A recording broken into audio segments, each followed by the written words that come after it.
Vamos lá, então acho que estrategicamente demos aí uma música e 5 minutinhos para o pessoal começar a chegar, a se conectar. Bom, gente, queria primeiro dar um super oficialmente agora boa noite para todo mundo.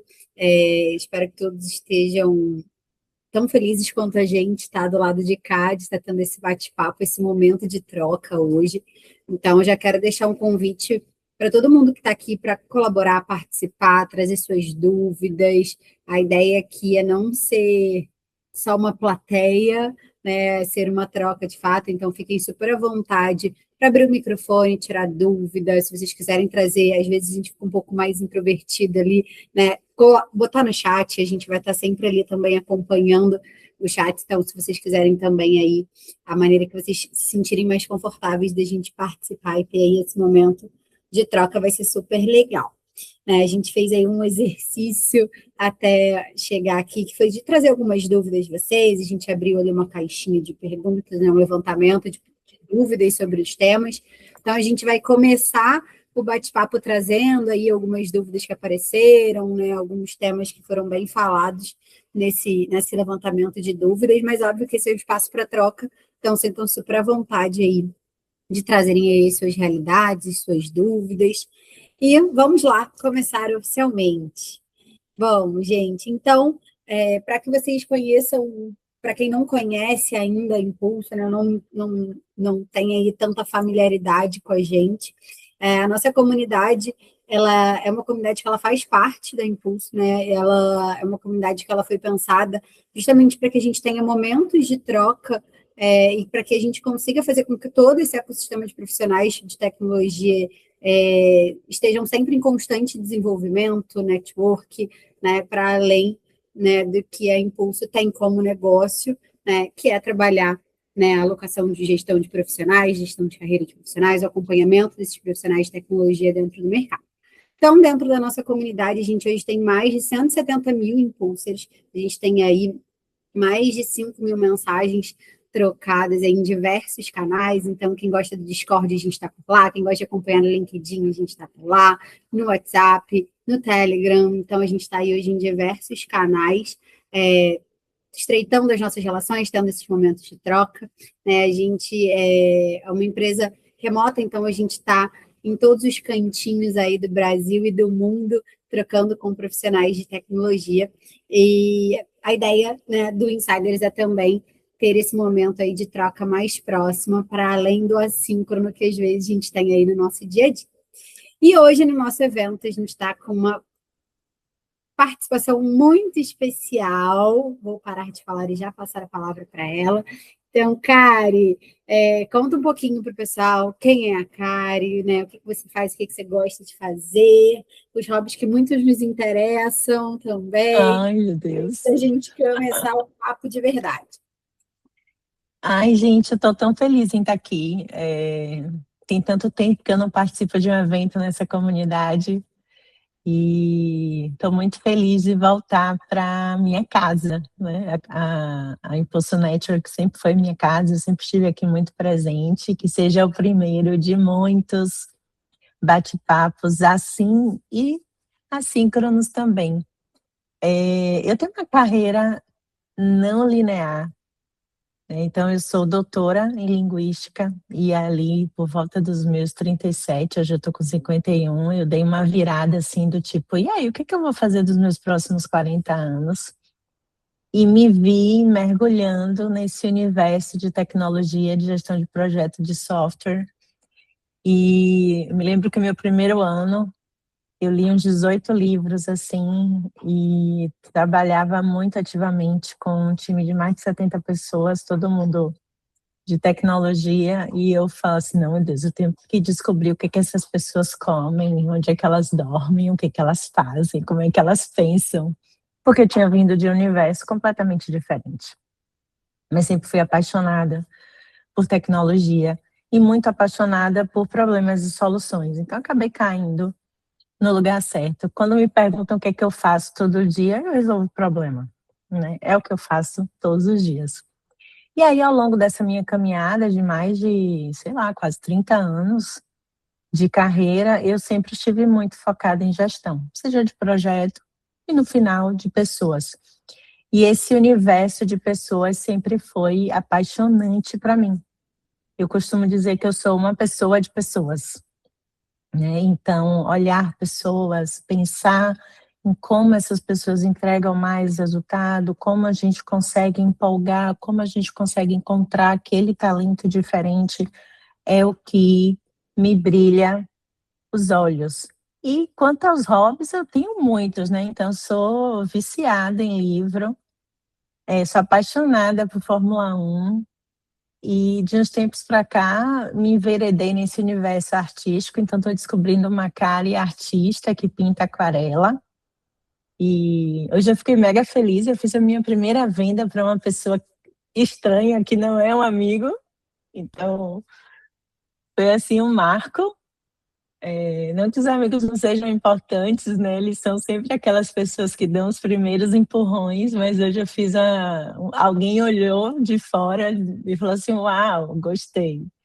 Uma pessoa que eu não conhecia. E aí, aos pouquinhos, a gente vai transformando esses hobbies em novos projetos, né? Porque essa sou eu transformo tudo em projeto, eu transformo tudo em um novo caminho.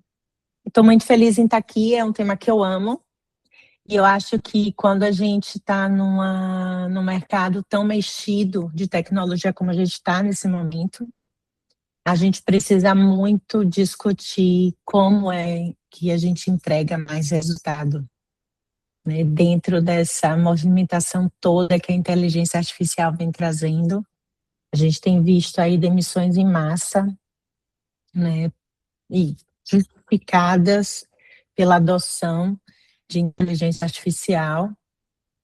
E é um momento que a gente está descobrindo quem é esse novo profissional de tecnologia, quem é essa nova profissional de tecnologia diante de um mercado super mexido, né? Então, acho que é um tema bem propício para a gente começar a conversar, né? Principalmente nós que lideramos times de tecnologia, que atuamos nesse mercado, conversar sobre isso é extremamente valioso.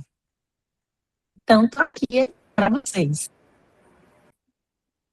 Muito bom. Bom, então vou começar trazendo um pouquinho do que o pessoal levantou, e aí deixo o exercício para depois todo mundo levantar as suas mãozinhas aí e trazerem seus pontos também. A gente percebeu que muita gente estava falando sobre sair desse lugar do executor, né? Então, por muito tempo, o foco era aprender cada vez mais sobre tecnologia, ser cada vez mais técnico dentro ali, né, da sua skill. E aí eu queria começar te ouvindo um pouco sobre essa mudança, essa virada de chave do mercado. Acho que você pegou bastante essa mudança do foco excessivo no técnico, né? E por que você acha que tem tanta gente hoje boa que ainda está sendo visto só talvez como uma boa executora, ainda não virou essa chave, né, para o pensamento crítico, enfim? Eu acho que tem algumas variáveis, né? Primeiro, a gente precisa entender que o nosso objetivo como profissional é gerar resultado, né? E esse resultado, ele precisa estar conectado com o negócio. Então, quando alguém me diz assim, poxa, eu quero sair da execução, eu quero ser mais estratégico. O que é ser mais estratégico? Pensar o negócio. E aí existem diversas formas de você entregar resultado por um negócio. Então, você entrega resultado aumentando o faturamento, você entrega resultado otimizando o processo, você entrega resultado criando novos relacionamentos. Então, vai depender do contexto em que você está. Então, o primeiro ponto profissional é entender como eu entrego o resultado. E até um passo atrás é entender com a sua liderança que tipo de resultado é esperado de mim. Então, esse é o primeiro ponto. E esse resultado esperado nem sempre é uma meta, nem sempre é um número. É por isso que essa é uma pergunta muito válida. E quando eu faço as minhas mentorias, é algo que eu trabalho bastante, porque nem sempre a gente pergunta: por que a gente foi contratado? A gente está aqui por quê nesse time? Qual é o resultado e eu preciso entregar como pessoa para esse time, o que esse time precisa entregar para essa empresa. Então, essa é a primeira virada de chave para eu conseguir começar a pensar além da linha de código. Como é que essa funcionalidade que eu estou fazendo vai gerar algum resultado para o meu negócio? Então, essa é a primeira pergunta. E aí, claro, entender o negócio. A gente teve uma fase de profissionais de tecnologia ainda muito cabeça baixa, ali muito focado em código. Hoje a gente precisa de pessoas que solucionam negócios. E essa solução pode vir através de código, pode vir através de outras coisas. Então, eu acho que esse pensamento um pouco mais amplo de que a gente resolve a vida e que a gente pode resolver um problema sem ser efetivamente por código é algo que precisa ser internalizado por todos os profissionais hoje. Mas, primeiro, eu preciso descobrir, dentro dessa minha empresa, do time que eu estou, do contexto que eu estou, o que se espera de mim? Qual é o resultado que eu preciso entregar? E a gente não pode ter vergonha de perguntar, né? Acho que existem Não.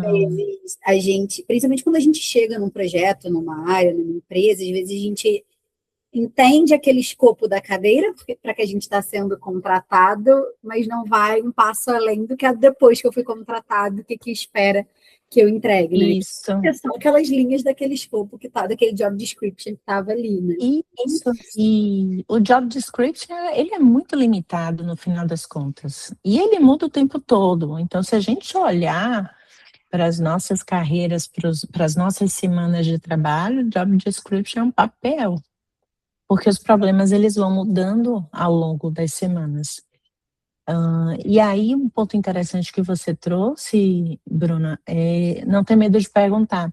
Às vezes a gente parte do princípio de que a minha liderança vai me dizer, de que a empresa vai me contar isso. Só que essa não é a realidade. O que a gente vê hoje no mercado é uma dificuldade de comunicação e de clareza muito grande. Eu digo isso porque eu converso com muitos líderes, com muitos profissionais. Então, eu vejo muita gente perdida na cadeira, perdida no contexto, porque está esperando que a liderança chegue e diga: ok, Kari, a liderança deveria dizer, mundo ideal. Mas a gente não tem um mundo ideal na maioria das vezes. Então, a gente bate na porta e pergunta: então, vamos lá. O que eu tenho que fazer? O que eu tenho que entregar? Em quanto tempo eu tenho para resolver esse problema? Então, são perguntas que parecem óbvias, mas que, na verdade, elas não são. Elas precisam ser feitas. Boa. E o que você acha que faz com que, para além dessa coisa do posicionamento, do interesse, da proatividade do perguntar, faz com que a pessoa continue ainda sendo vista como executora, mesmo ela entregando coisas complexas?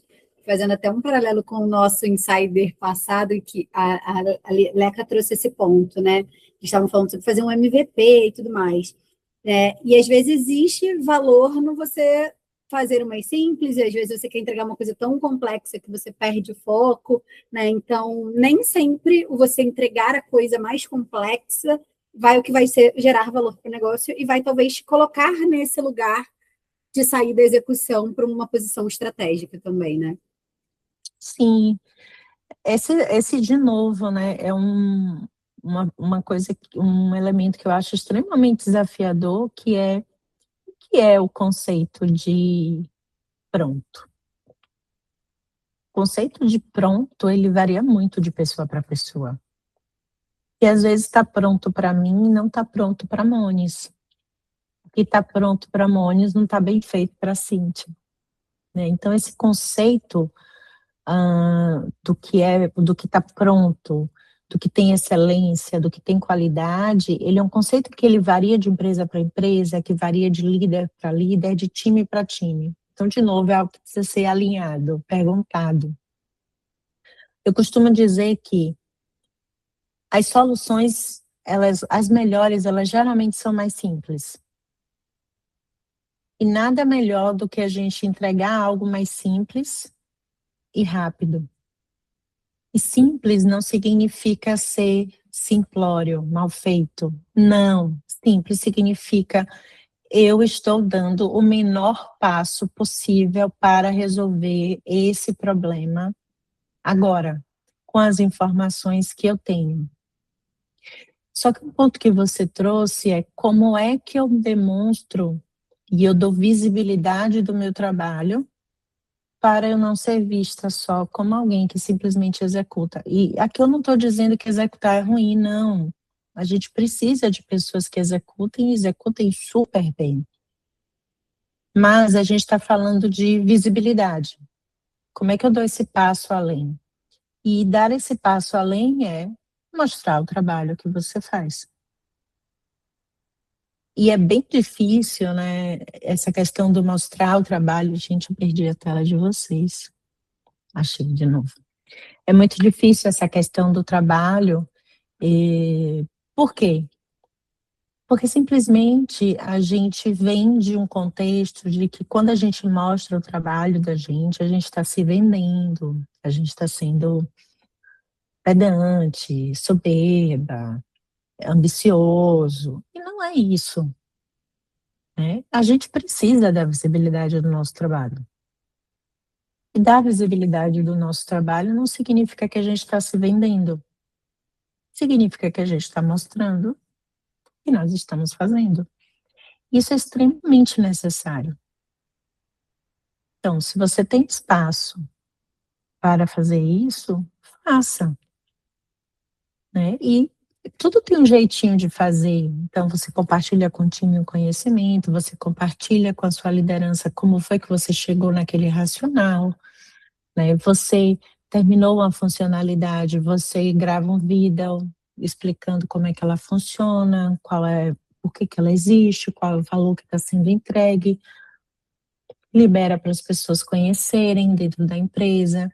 Então, observe que isso não é se vender no sentido negativo, né? A gente está mostrando justamente o resultado do trabalho que a gente está fazendo. Só que, infelizmente, a gente vem muito de um contexto do silêncio, né? De que ter ambição não é legal, de que mostrar não é legal. Na verdade, não. A gente tem que partir da premissa de que somos todos profissionais, somos todos éticos, estamos todos trabalhando para o mesmo resultado e a gente precisa compartilhar e mostrar o trabalho que a gente está fazendo. E esse mostrar não é mostrar porque eu tenho um líder, um chefe, uma chefe que está me controlando. Não, eu preciso mostrar porque quando eu faço um trabalho, eu aprendo alguma coisa, eu gero um resultado, eu me conecto com o trabalho de uma outra pessoa, eu gero, por exemplo, um aprendizado para um outro time, eu assumi e aprendi uma nova prática e eu estou mostrando aquilo. Então, tudo isso é gerar valor através do trabalho. E quando a gente está no remoto, isso é mais difícil. Mas precisa ser feito. Perfeito. E quando a gente perguntou para o pessoal sobre o que você focou mais na sua trajetória até aqui, né? Se foi nas suas skills comportamentais ou técnica, eu acho que muito pelo nosso universo de tecnologia, muita gente foi para o foco excessivo no técnico, né? E eu queria ouvir de você, em que momento você acha que ser muito técnico ele pode começar a deixar de ajudar e começar a te limitar? E se você acha que tem muita gente que acaba se escondendo no técnico sem perceber, e aí acaba, eu acho que indo por esse caminho de não dar o protagonismo certo do impacto, do resultado daquilo que ele entrega, né? Tá, vamos lá. Ser muito técnico não é ruim, né? A gente precisa também desmistificar um pouco isso. Eu acho que a gente teve um período do mercado em que ser muito técnico era extremamente valioso. E aí depois o mercado virou e só passou a falar de soft skills.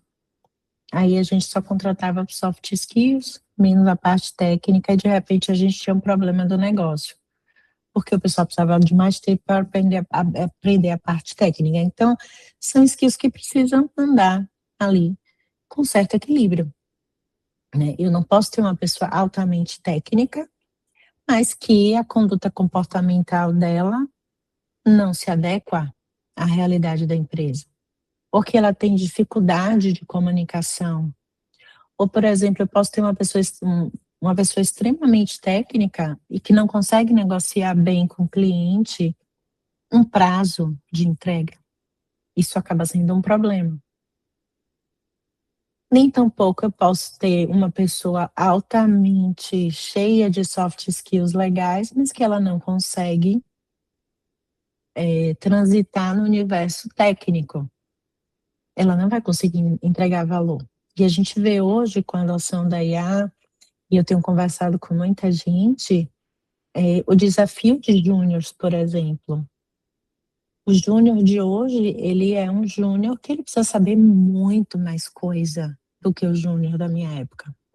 Ela precisa ser muito melhor tecnicamente do que eu precisava lá atrás. Por quê?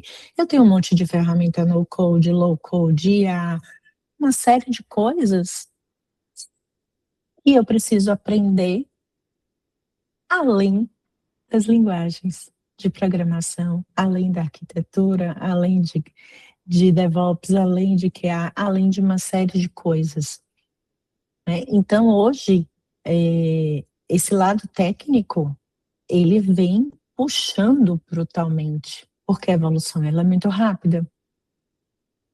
Só que, se eu não trabalho minhas soft skills, como é que eu apresento bem o meu trabalho? Se eu não trabalho minhas soft skills, como é que eu negocio melhor com o meu líder um projeto que chegou e eu não tenho capacidade de entregar? Como é que eu digo com tranquilidade para o meu cliente que para eu entregar essa nova funcionalidade, eu preciso de parar de fazer o que ele me pediu para fazer na semana passada? Né? Como é que eu olho o negócio? Se eu não cultivei um senso crítico, uma leitura mais ampla de mundo, para eu conseguir escutar melhor, para eu conseguir conversar com pessoas de áreas diferentes. Então, esse é o desafio profissional hoje, né? A escuta muito apurada, uma comunicação muito apurada. A gente fala muito de inteligência artificial, nunca se precisou escrever tão bem. Nunca se precisou perguntar tão bem. E cada vez que a gente vai aprofundando nossas relações com as inteligências artificiais, a gente precisa perguntar melhor ainda. A gente precisa ser mais crítico, a gente precisa ter mais senso crítico para analisar uma resposta. Então, entra aí a soft skills como uma avalanche dentro desse universo técnico. E aí, sobre a sua pergunta das pessoas se esconderem nessa parte técnica, eu não sei se esconder é a melhor palavra, mas assim, em algum momento, e pelo que a gente vê hoje, as empresas batalhando por entregar mais resultado, nunca se falou tanto em produtividade, em performance, em empresas entregando mais e melhor, né? Não é nem mais com menos, é mais e melhor. Essa pessoa vai precisar de soft skills para entender o negócio. Senão ela não vai conseguir entregar mais e melhor. Então não tem como separar, entendeu? Eu acho que é porque existia muito dessa linha, né? Entre quem trilhava um caminho técnico, ia ser o especialista, ia estar naquela caixinha, e aquele que trilhava um caminho do relacional, do comportamental, que ia trilhar aquele caminho da liderança. Hoje essas coisas elas precisam andar juntas, né? Sim, sim, sim. E é interessante essa questão da liderança, porque em algum momento, parece que a gente só cresce profissionalmente quando a gente assume um cargo de gestão. Não é bem assim, né? As empresas que modelam bem o seu organograma, que modelam bem suas áreas de tecnologia, de qualquer área, na verdade, você pode ter pessoas altamente especialistas em alguma coisa. Só que ser altamente especialista em alguma coisa não significa que ela não tem que ter boas soft skills. Porque ter boas soft skills é fundamental para ser um bom profissional. Ao mesmo tempo, a gente vê hoje uma mudança no mercado e algumas empresas trazendo algo que eu acredito brutalmente, que é o líder mão na massa. Que é aquele líder que tem todas as soft skills de liderança, boas soft skills de liderança, mas ele também sabe fazer. Também consegue botar a mão na massa, né? Consegue resolver um problema mais técnico. Então, não tem como separar, né? Tudo vai depender de como a empresa está modelada, como o time está modelado, né? E o que eu digo sempre é, esse contexto é interessante para mim? Quais habilidades aqui eu preciso adquirir para continuar nesse contexto que eu quero estar? Então, independente da gente falar de soft skills ou hard skills, esse aprendizado contínuo, essa curiosidade intelectual, ela é o que nos move. A gente tem que estar o tempo todo lendo os cenários de mercado e da nossa empresa para pensar, tá, então, o que está faltando na Cari hoje para eu conseguir transitar melhor nesse cenário? O que está faltando na Bruna? O que está faltando na Mônica? O que está faltando na linha? É uma pergunta que a gente precisa se fazer. E, ao mesmo tempo, tá, não está faltando nada. Com certeza tem alguma coisa nova aí para a gente aprender de diferente que a gente vai acabar usando em algum contexto. E o que eu acho legal nesse contexto de aprendizado é a gente sempre olhar para o dia a dia da gente, ver o que está faltando e aproveitar e aprender justamente isso que está faltando, porque nada melhor do que a gente aprender a fazer alguma coisa, bota na mão na massa. Né? E, por exemplo, para mim, sabe, um dia vou estudar hoje, porque um dia eu vou precisar disso. Nunca funcionou comigo. Geralmente eu sou assim, estou com esse problema, preciso resolver logo. Deixa eu dar uma olhadinha o que é que tem de livro, de conteúdo, de gente boa que fala sobre isso para resolver esse problema. E aí eu mergulho, aprendo e resolvo. Mas no final, gente, não tem hoje como separar boas soft skills de boas hard skills. Boa, tá. E como você acha que alguém pode começar a... Vamos lá, Paulo. Ó, o Paulo veio participar, então vou dar para o Paulo primeiro a palavra. Não, primeiro, pelo amor de Deus, primeiro mulheres. Não, vamos lá, vai. Não, vamos Bom que aproveitar. você Vamos aproveitar que incentiva hoje eu todo sou. mundo. Ô, Bruna, eu não mando nem na minha casa, minha esposa que manda, minha cachorra que manda. Então, por favor, não deixa para depois, eu vou depois, pode falar. Não, imagina, vai lá, Paulo. É bom que você incentiva todo mundo a já levantar sua mãozinha e trazendo mais dúvidas, senão fica aqui só eu e Kari. Todo mundo viu que Pois não é. é por mim, viu? Karine, seguinte, Diga. a Bruna já me conhece há um tempo, a Bruna Carvalho, e ela sabe que eu trabalho com tecnologia há muitos anos, né?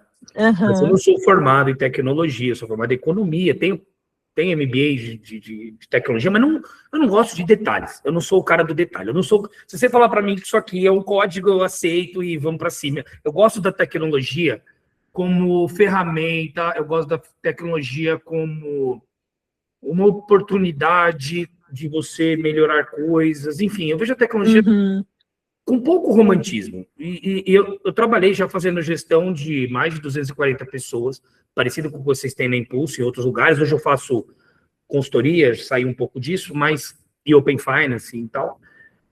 E você tocou num ponto que eu acho que é genial. Que assim, a gente vive num mundo atual, e não serve só para tecnologia, mas vamos falar de tecnologia, que o exemplo, as pessoas que têm mais bagagem, e aqui eu imagino que tem muita gente já que está inserido no mundo tecnologia, e quem já tem muita bagagem, quem já tem janela, eu acho que a gente tem uma responsabilidade extra. A Bruna sabe que eu amo fazer gestão de pessoas, é minha praia, é o que eu gosto de fazer de qualquer time. Eu já fiz de banco, área de cobrança, crédito, aí já fiz tecnologia. Eu adoro fazer gestão de áreas que eu não domino tecnicamente, porque eu acho que aí eu me dou o luxo de não precisar resolver tecnicamente o que o meu time tem que resolver. Então eu gosto de ter uma visão não técnica das áreas que eu faço gestão, de propósito. Por quê? Quando você tocou no assunto de soft skill, hard skill, eu acho que, assim, o que me chamou a atenção, por isso que eu pedi a voz aqui, você usa o exemplo prático. E eu acho que é aí que as pessoas andam se perdendo. Uma coisa é você ter o exemplo da rede social, o exemplo do youtuber, do influencer, nada contra quem faz, gente, cada um gosta de uma coisa. Eu estou mais velho, gosto de olho no olho, mas tudo bem. Mas, assim, eu acho que o exemplo prático, o dia a dia, de pegar na mão e sentar do lado da pessoa, ou fazer, ou ver ela fazer, e entender a dor dela, ou você passar, eu acho que esse exemplo prático, ele gera uma confiança quando a gente fala de gestão, e principalmente quando a gente fala de pessoas que estão numa carreira técnica que quase sempre a pessoa se vê forçado a sempre estar se atualizando, estudando, porque gera uma insegurança. Você estudou 3 IAs, aí veio a Cláudia, aí a Anthropic está não sei o quê. Então, assim, a pessoa está sempre no fio da navalha e ela precisa de um porto seguro. Quando eu ouço você falando de sentar, pegar, fazer e mostrar, eu falo isso porque, assim, eu acho que a gestão, quando ela vai para a prática, quando ela senta junto, ela engaja mais. Isso, para mim, mexe diretamente no turnover das empresas, no engajamento das pessoas, no funcionário do futuro, ou no profissional do futuro que a gente está criando, porque você também está repassando, porque esse pessoal de hoje, a gente vive muito num mundo artificial. E ouvindo você falar, isso me deu um estalo, eu falei, puta, é isso, eu gosto disso. Então, foi daí que eu fiz o comentário que eu queria tentar englobar, porque eu acho que quando você lidera, e aí não é você ser chefe, tá, galera? Liderar, para mim, você pode ser o par da pessoa, você pode ser o sênior, mas é estar lá do lado. Liderar também é dar a mão. É só esse comentário que eu queria. Desculpa, Bruno, agora pode falar, não briga comigo. Não, muito bom, Paulo. Eu acho que é isso mesmo. E a gente também tem que tomar muito cuidado com essa questão da atualização, porque escolher caminhos, né? Porque a gente nunca vai dar conta de tudo. Essa é a verdade, né? É difícil dizer isso, porque a gente também vem desse universo do precisamos dar conta de todas as coisas que estão acontecendo, mas as escolhas, elas são importantes, né? Por isso que eu gosto muito dessa questão da escolha do que eu preciso aprender para resolver o meu problema atual, né? Para resolver o problema que eu tenho na minha mão agora. O que você trouxe sobre uma liderança próxima é o que eu chamo muito da liderança mão na massa, aquela liderança que consegue sentar junto, que consegue discutir com o time. Não precisa ser uma liderança altamente técnica, mesmo porque eu acredito que bons líderes contratam pessoas melhores do que eles, né? Então, isso é importante.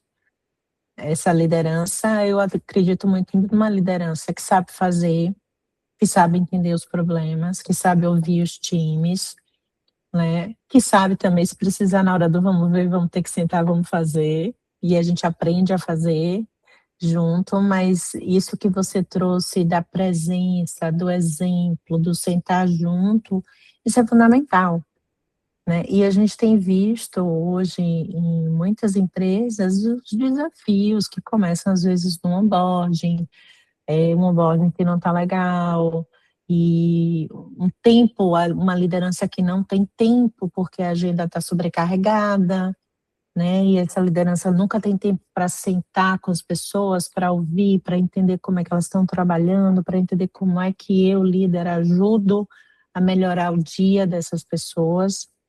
Então, esse é um grande desafio hoje da liderança. E aqui eu não estou falando mal dos líderes, inclusive por ser uma líder, mas eu estou falando do desafio que se tem de equilíbrio, né?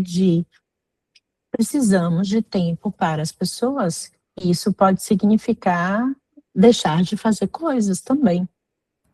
Isso. E sim, né? E deixar de fazer coisas também é uma incumbência do bom líder. Ele tem que saber que prato pode cair. E assim, eu vou trazer um case. Você fez eu lembrar de um negócio muito legal. Eu não sei se vocês conhecem, eu trabalhava, antes de estar fazendo o que eu faço hoje, eu trabalhava numa empresa chamada Kigo. É uma empresa de outsourcing, enfim, né?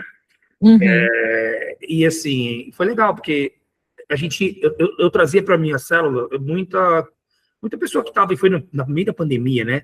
A gente teve um pico, um problema muito grande de demanda de mão de obra especializada, e a gente teve que inventar alguma coisa para trazer pessoas novas do mercado, porque a demanda estava alta, salários enormes, não sei se vocês passaram isso, cheguei a pagar R$16.000 para um QA não automatizador nessa fase. Foi um negócio louco, o cliente não queria aumentar o budget, enfim, não vou chorar aqui. Mas assim, eu sei que eu chamava todos de crianças. Não chore não, mas entendo, passamos por tudo isso. Aí eu chamava todos de crianças. Aí teve uma vez que essa minha criança chegou e falou assim, pô, chefe, eu tô aqui de QA, mas, pô, eu não sei o que eu faço agora, eu quero estudar outra coisa, eu quero ir mudar de área aqui. Eu falei, cara, boa pergunta, eu não sou técnico, eu não sei. Mas gostei da sua provocação. Vamos lá falar com o nosso tech lead? Aí eu chamei o tech lead e falei, ó, a criança aqui tá com dúvida o que ele quer estudar, se é para segurança, se é para infra, se é de desenvolvedor, o que você acha? Aí, pô, bateram um papo meia hora. Aí depois eu falei assim, quer saber? Ele falou, o pessoal que entrou com você, ele tem a mesma dúvida de você? Ele acho que a galera tá meio perdida também. Eu falei, legal, vamos fazer agora o workshop e o tech lead já se virar para explicar para vocês as várias possibilidades que vocês têm no mundo da tecnologia. E outra, que seja aqui com a gente, para você não ir embora.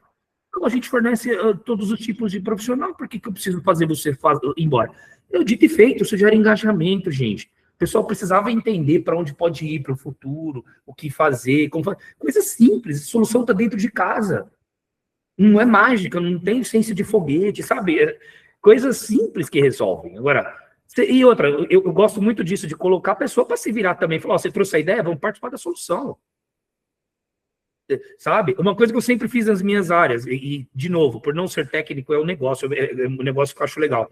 Quando tinha entrevista para contratar pessoas, eu participava junto com o coordenador e a gente sempre trazia um analista. Ele que vai falar com quem que ele vai trabalhar. Ó, me ajuda a contratar aí. Você vai trabalhar com esse cara. Se você não gostar dele, fala agora, porque depois que eu contratar, você fala, eu não gostei. Ué, você ajudou a contratar. Então, você também compartilha a decisão, compartilha a responsabilidade, as pessoas se engajam mais. É engraçado falar, mas é verdade.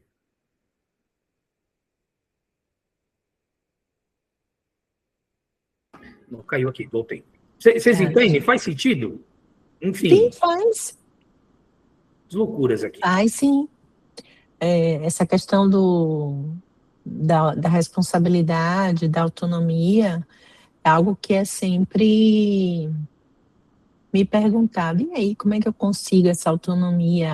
Essa autonomia, ela é dada, né? A gente conquista os dois, né? Depende muito da cultura da empresa. Às vezes você tem uma cultura que tem um alto índice de autonomia, poucos limites, poucas fronteiras.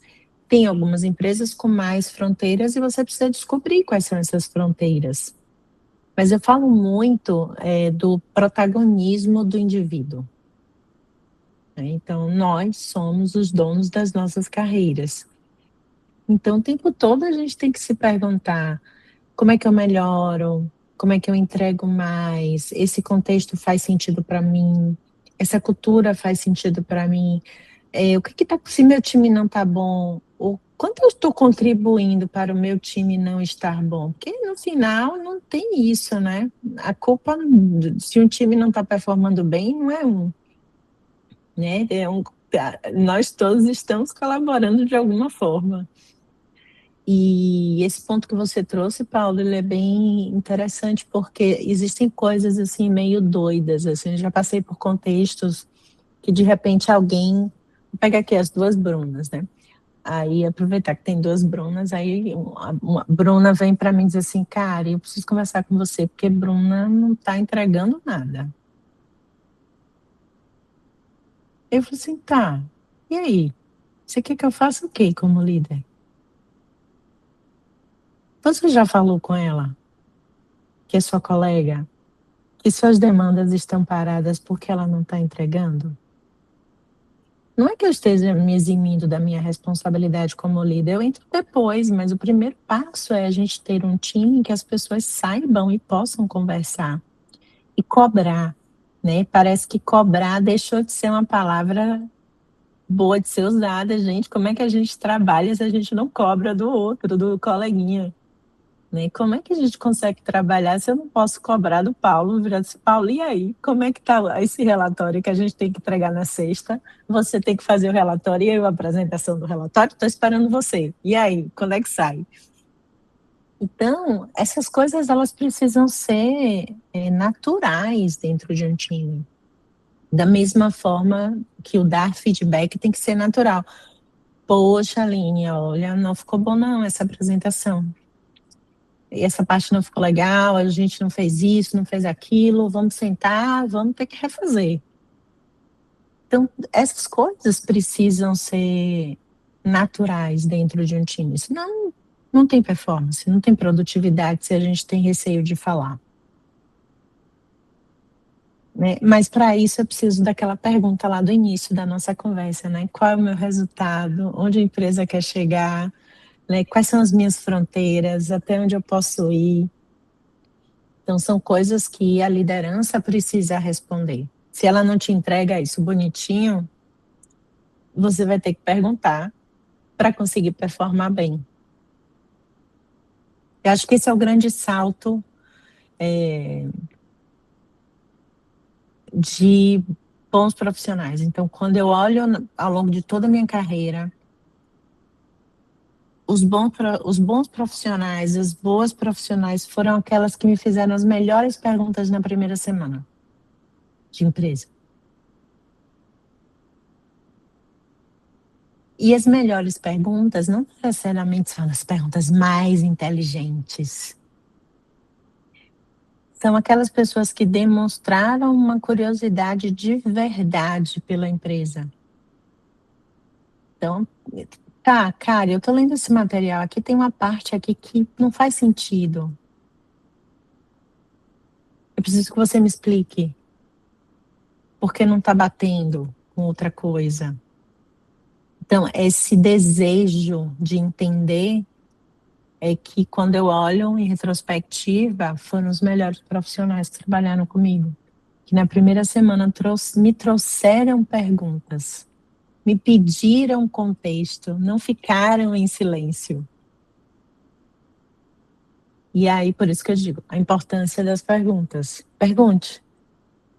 Por mais boba que seja, uma pergunta. Eu já passei por contexto que alguém me fez uma pergunta e eu falei assim, não, peraí, calma. Não sei isso. Preciso de um tempo para responder. E ok. Né, faz parte, né? A gente também, como liderança, precisa demonstrar que a gente não precisa saber tudo, a gente não sabe tudo, mas a gente vai lá e descobre para trazer a resposta. Eu digo que minha carreira como professora me ensinou isso logo nas primeiras semanas. E eu guardo até hoje. Quando alguém me pergunta alguma coisa, eu digo, eita, peraí, que isso eu não sei não, vou ter que procurar um pouquinho, me dê um tempo. Mas eu volto e respondo. Então, eu acredito muito nas perguntas. Elas são, assim, matadoras e mudam. Eu acho que no final a gente cria muitas narrativas na nossa cabeça. E a gente fica ali, ó, sozinho. Eu estou imaginando que o meu líder quer isso. Então, não vou entregar agora.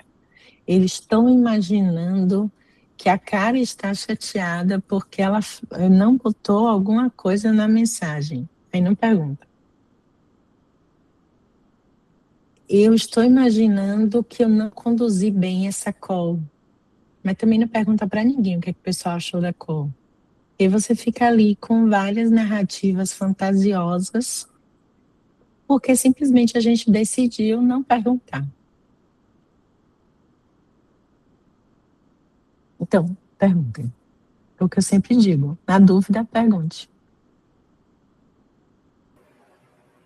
Então, vou perguntar. Pergunte. Vai ser boa, essa Pergunte de tudo. polêmica, porque eu acho que Ai, também me envolve um adoro. pouco de contexto. Você acha que a autonomia é algo que você precisa conquistar ou você esperar que ali o contexto te dê essa autonomia? Tá, polêmica. Depende muito do estilo de gestão que você está inserida. A gente sabe que tem algumas lideranças mais controladoras no sentido de dar pouca autonomia. E a gente tem lideranças que dão muita autonomia. Mas eu acredito muito em confiança. Então, quando a gente contrata alguém, eu sempre parto do princípio de que a gente está confiando naquela pessoa, de que aquela pessoa vai tomar as decisões, as melhores decisões. Só que não existe autonomia sem contexto. Se eu, líder, não explico o problema, se eu não explico o contexto da empresa, o contexto do time, forneço informações, não existe autonomia, existe bateção de cabeça. Porque as pessoas vão sair tomando decisões sem contexto. Então, o papel, para mim, da liderança não é sair tomando todas as decisões pelas pessoas. É deixar as pessoas tomarem decisão, mas essas pessoas, elas precisam ter contexto. Então, algo simples, vamos lá. E o time está batendo cabeça porque quer contratar uma ferramenta de R$20. Aí tem lá, tá lá, 2 semanas o pessoal, contrata, não contrata, deixa de contratar. É autonomia? Não, é bateção de cabeça. Por quê? Se em nenhum momento foi estabelecido um limite, uma fronteira, do tipo, gente, olha, não tem problema, até tantos reais vocês podem contratar o que vocês quiserem. Ou não pode contratar, só pode contratar se tal pessoa aprovar. Então, a gente volta para os limites e processos. Quando a gente não tem limites e processos bem estabelecidos, a gente não tem autonomia de tomada de decisão. Porque a gente navega em cenário aberto, em mar aberto. Em mar aberto, a gente toma decisão no susto, sem saber para onde vai. Então, eu vejo muito a necessidade, a gente não deveria discutir autonomia, todo mundo deve ter autonomia, mas é preciso dar contexto histórico, informação. Sem isso, a gente não consegue tomar decisão. E o que eu vejo, conversando com muita gente, principalmente mulheres, eu faço muita mentoria de mulheres, é que essa falta de clareza de até onde eu posso ir, que tipo de decisão eu posso tomar, até onde eu posso fazer, isso acaba sendo um dos grandes pilares da ansiedade, da exaustão, do burnout. Porque se você navega o tempo todo em mar aberto, sem o norte, não existe autonomia nenhuma ali. Você está o tempo todo com medo de tomar decisão, com medo de errar. Mas quando a gente tem contexto, informação, pode perguntar, né? É tranquilo perguntar, é tranquilo dizer, olha, eu preciso de mais informação para pensar sobre isso, eu preciso de tal contexto, eu preciso que alguém me ajude, eu preciso sentar com alguém. Se isso não for algo natural e tranquilo, a gente está navegando em mar aberto. Navegar em mar aberto não é autonomia. Por isso que eu falo, quando me perguntam sobre autonomia, e é complexo, porque a autonomia depende de contexto e de clareza, de alinhamento de expectativa, de saber para onde nós estamos indo como empresa, como time, como profissional. Karine, posso Oi. fazer uma pergunta em cima do que você falou? Eu Pode. também acabo fazendo bastante mentoria com meninas, mulheres, né? Mas quase todas em início de carreira. Uhum. Não é o foco aqui, nem quero me alongar nisso, mas como eu sou um cara que eu gosto muito do assunto, a questão mulher no mercado de trabalho, falta informação mais para a mulher do que para o homem, concorda? A mulher, ela acaba tendo menos acesso ou menos disponibilidade, porque eu sinto isso sim, mas eu sinto que isso acontece muito mais com mulher. Porque aí fica mais raso para tomar decisão, ou você não tem apoio, ou você não tem... Enfim, eu tô falando porque muitas das minhas meninas, eu ensino elas a se portar, às vezes, para chutar a canela dos caras nas reuniões, sabe? Fazer os negócios, pegar esses caras mais escrotão e dar uma quebrada, ensino a trabalhar até humor, sarcasmo. Assim, só para dar um contexto, eu tenho uma formação de palhaçaria hospitalar, eu sou palhaço, podem me chamar de palhaço, que não há nenhum tipo de problema. Mas, assim, eu ensino elas a usar até isso, às vezes, para você quebrar algumas portas, algumas barreiras, porque existem essas barreiras. E eu vejo que isso acontece muito com mulher. Os contextos são menores, as informações são menores para você decidir com menos eficiência ou com mais medo. Enfim, essa é a pergunta. Eu não sei te dizer, sinceramente, se é uma percepção ou se é uma realidade. Não me lembro de ter visto nenhum estudo sobre isso.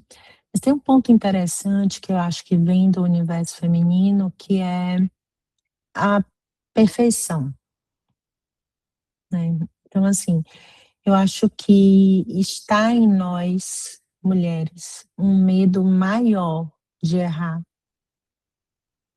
e um medo maior de não ter reconhecimento do que a gente vê nos homens. E eu acho que isso faz com que a gente acabe, quando eu digo a gente, é de forma generalizada, a gente sabe que tem contextos e contextos, né? Eu conheço vários homens com desafios bem semelhantes, assim, de problema de síndrome do impostor, problema de falta de reconhecimento, problema de falta de feedback, problema de falta de contexto.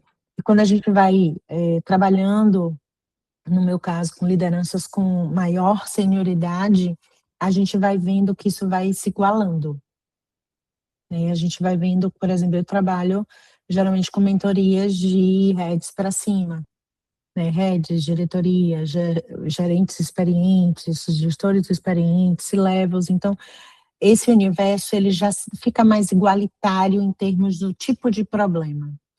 Mas, quando a gente vai quando eu faço, por exemplo, as mentorias com mulheres mais jovens, essa parte, ela pesa mais. Essa necessidade de fazer dar certo de primeira, essa necessidade de não errar, esse medo, essa necessidade de ser acolhido e reconhecido, ela é maior, pelo menos me parece maior. E assim, guardando as devidas proporções, porque a gente não tem como generalizar. Bruninha, você levantou a mão. Aproveitando o gancho, a gente bateu um papo com a Samantha Cunha, da Laboratória, na Vanguarda, há um tempo atrás, falando, sim. Ela trouxe uma pesquisa que a Laboratória fez com a McKinsey sobre diversidade no mercado de tecnologia. E esse foi um ponto falado, Kari, sobre como as mulheres têm essa autocobrança pela perfeição. Então, sim, acontece muito isso das mulheres acabarem, né, não se sobrepondo em certas situações por realmente insegurança, síndrome do impostor, e também questão de, entre aspas, ser menos mulheres no mercado de tecnologia, consequentemente em cargos de liderança de tecnologia, muito porque realmente o mercado de tecnologia era opressor até pouco tempo atrás. Se a gente for pegar 15 anos, 10 anos atrás, as salas, por exemplo, de cursos de tecnologia, de TI, de sistemas, eram predominantemente homens. Né? A minha turma tinha 3 mulheres, eu e mais 2. E recente, eu acabei de ver uma notícia essa semana, eu até mandei no grupo da Vanguarda, sobre como estão os profissionais de dados, porque está tendo uma busca muito grande de profissional de dados no mercado. E aí tem várias pessoas que estão migrando para a área de dados, e aí o que a pesquisa computou é que, quando se trata de senioridade, né, de pessoas mais plenas e sênior, a maioria realmente é homens, e a maioria das mulheres está iniciando, ou não são da área de tecnologia, mas estão iniciando na área de tecnologia. Então, assim, já tem algumas pesquisas pipocando realmente sobre sobre isso. Sim. E quem trabalha com seleção aqui, e eu trabalhei com seleção de times durante muitos anos, é muito difícil a gente ter mulheres entrando nas vagas, porque enquanto um homem olha lá e fala assim, vixe, eu só tenho 3 coisas dessas 7, vou tentar. A gente olha assim, gente, eu não tenho isso, nem isso, nem isso. Nem vou tentar, porque não vai dar certo. Né? Tanto que uma das coisas que a gente fazia aqui, a gente não botava todos os requisitos quando a gente queria uma vaga mais feminina, porque a gente já sabia que se botasse muita coisa, as meninas não vinham, não se candidatavam. Né? Então, é algo que a gente precisa trabalhar, né? Ao mesmo tempo, eu vejo algumas mudanças legais, assim, quando eu olho para as filhas das minhas amigas, quando eu olho para o meu filho e a forma como ele enxerga o mundo, quando eu olho para hoje várias meninas de 12, 13, 14 anos, eu digo, olha, uau, vem uma nova geração aí interessante, que me parece muito mais despreocupada com a perfeição, despreocupada com esse reconhecimento, e eu acho que pode ser que a gente tenha uma virada interessante. E, de novo, claro, a gente está falando aqui de cenários, e quando a gente fala do tamanho do Brasil e da diversidade que a gente tem no Brasil, a gente está falando de um recorte do nosso país. Né? A gente sabe que as realidades, elas são completamente diferentes. Né? Quando a gente vai pensar em classe, em oportunidades, tudo isso. Então, fica mais desafiador ainda.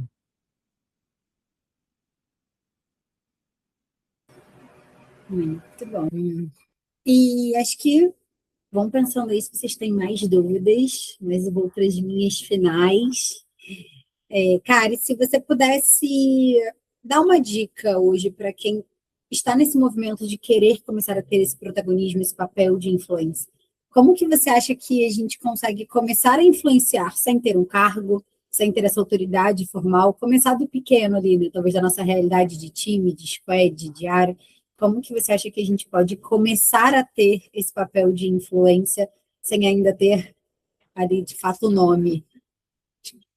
Isso é muito legal, né? Porque uma das aulas que tem no meu curso, eu falo sobre isso, sobre a gente precisa liderar nós mesmos primeiro.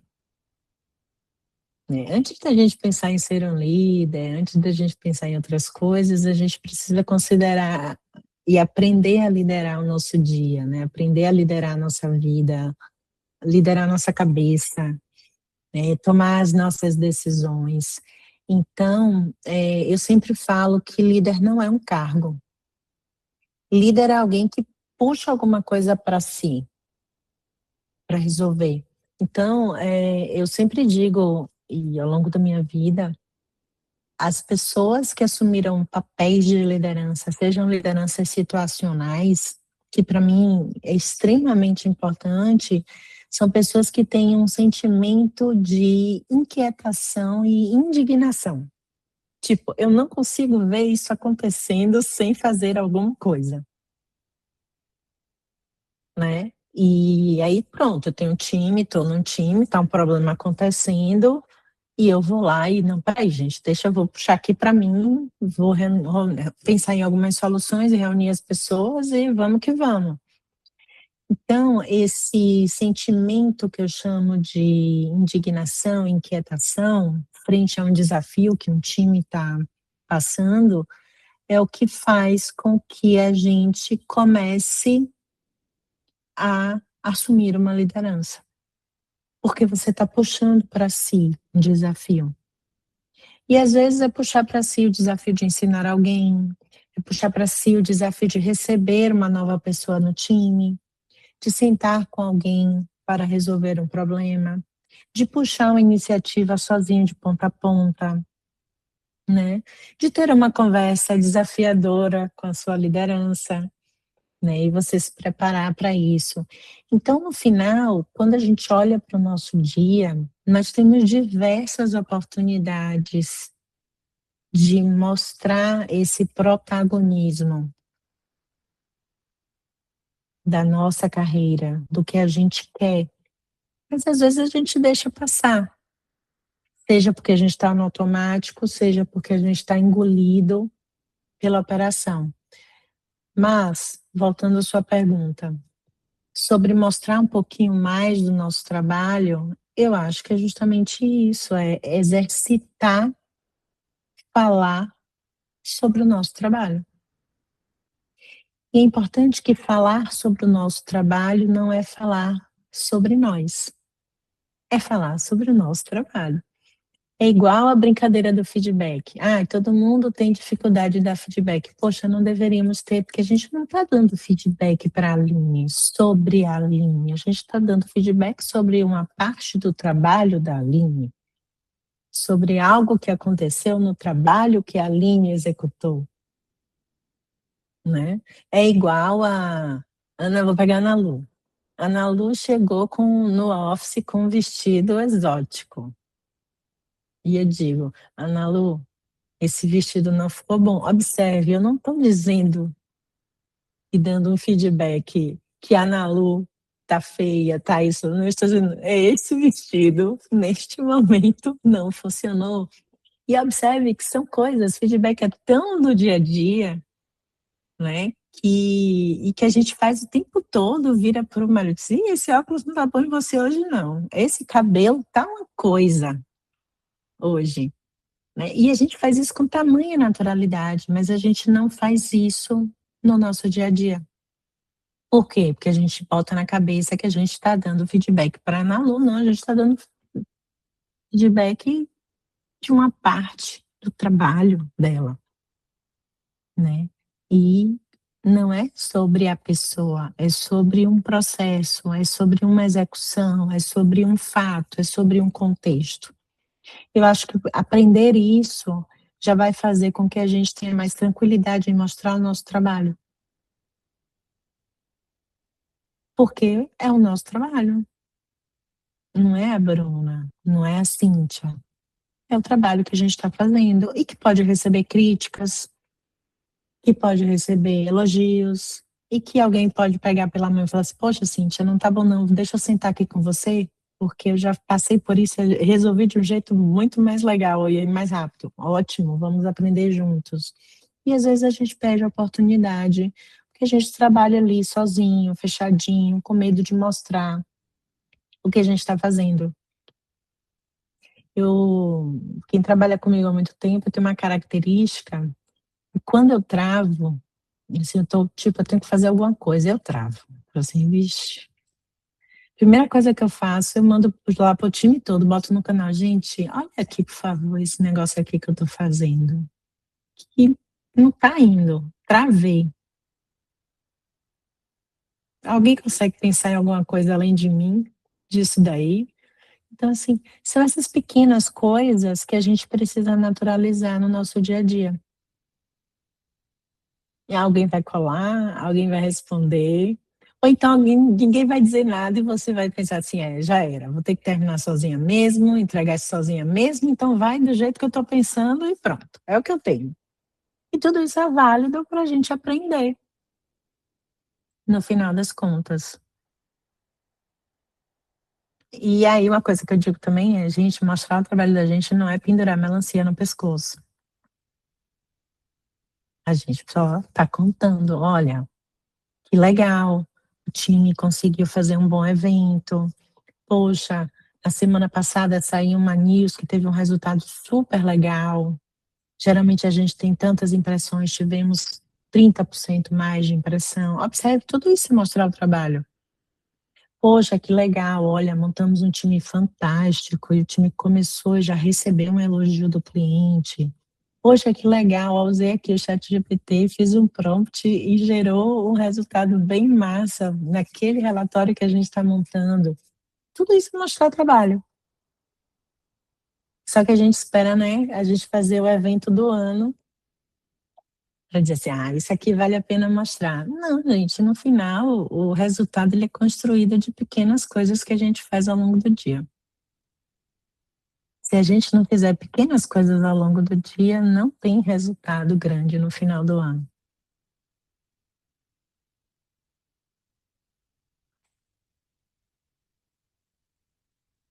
Maravilha, gente. Bom, tem mais alguém com alguma pergunta? Está tudo esclarecido, dúvidas tiradas?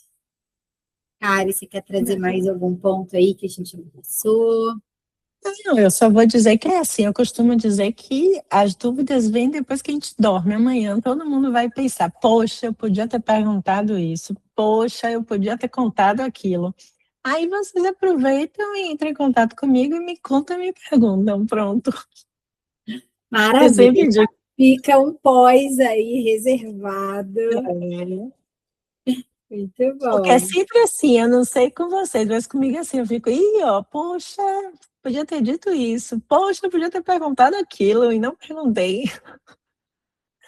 Mas é isso, a gente continua conversando assincronamente e tirando as dúvidas e trazendo novos contextos. Acho que essa é a magia da vida, né? De que nem tudo precisa acabar exatamente quando termina. No dia seguinte pode ter mais. Muito bom. Bom, gente, então estamos caminhando para o final. Queria super agradecer a presença de todos vocês aqui com a gente, as trocas, os comentários ali no chat. Paulo trouxe ali também seus pontos, foi muito legal. Deixei aqui um NPS, juro que são 30 segundos, gente. Eu cronometrei, não leva mais que 30 segundos. Só para vocês contarem um pouquinho para a gente das percepções de vocês. A ideia é que a gente traga os meus bate-papos de outros temas, de temas transversais, né, também. Então, contem aí um pouquinho das percepções de vocês para que a gente consiga até evoluir mais ali a estrutura, os temas, para que consiga fazer sentido aí para todo mundo. Certo? Certíssimo. Então, fechou, gente. Muito obrigada pelo tempo de vocês. Muito Um bom obrigada descanso também. para quem vai descansar, para quem vai para o segundo round da casa. Boa sorte também. E até o próximo encontro, gente. Obrigada. Tchau, tchau. Tchau, tchau.